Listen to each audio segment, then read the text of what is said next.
আল্লাহ তাআলা ছাড় দেন, তবে ছেড়ে দেন না। ইসরায়েল এবার দেখ বুঝোই গজব কোথা থেকে আসে। আবাবিল তো আসেনি, তবে এটা এক ধরনের আবাবিল।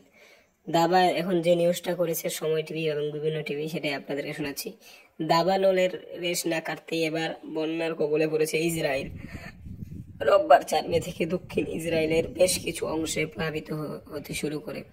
এদিকে এদিন বিকেলে ভারী বৃষ্টিপাত এবং তীব্র বাতাসের কারণে দক্ষিণাঞ্চলিক শহর ইলাতের মূল প্রবেশ পথ সহ বেশ কয়েকটি প্রধান রুট যানবাহন চলাচল এর জন্য বন্ধ করে দেয় পুলিশ।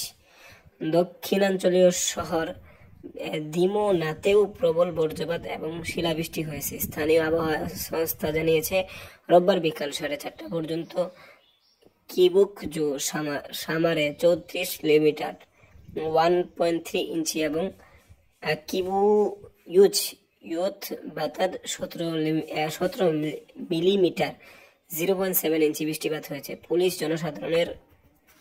জনসাধারণের বন্যার কবলিত এলাকায় না যাওয়ায় আহ্বান জানিয়েছে।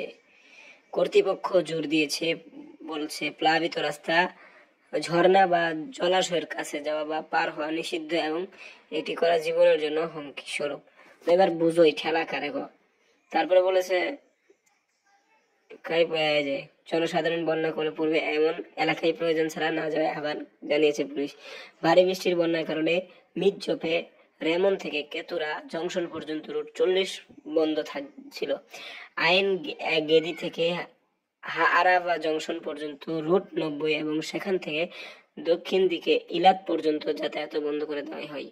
এছাড়া 204 নম্বর রুটে অবস্থিত হালুকিম জংশনটি মির্জোপে রেমনের দিকে বন্ধ ছিল। ইলাত থেকে 90 এবং 12 নম্বর রুটে এক্সিট বন্ধ করে দেওয়া হয়। সূত্র টাইমস অফ ইসরায়েল। তো যেটা বুঝলাম যে ইসরায়েল একদম খতমের দিকেই চলে যাচ্ছে। হ্যাঁ।